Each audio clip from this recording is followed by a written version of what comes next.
काय भावना आहेत की सगळ्यांना भरपूर खुशी आहे कारण 11 वर्षानंतर सगळ्यांना भरपूर खुशी आहे. तुमच्या रिटायरमेंटच्या घोषणेमुळे चाहते निराश आहेत, आणखी खेळावं अशी त्यांची आता बरोबर टाइम होता, परफेक्ट टायमिंग होता.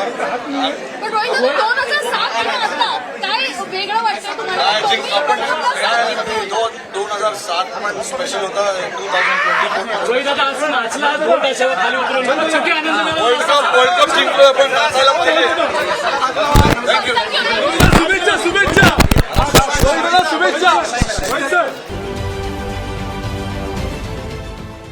देश विदेशातील प्रत्येक घडामोडींचे लाईव्ह अपडेट मिळवण्यासाठी आता साम टीव्हीच्या सर्व सोशल मीडिया प्लॅटफॉर्मला लाईक, फॉलो आणि सबस्क्राईब करा. तसंच सर्व नोटिफिकेशनसाठी बेल आयकॉन प्रेस करायला विसरू नका.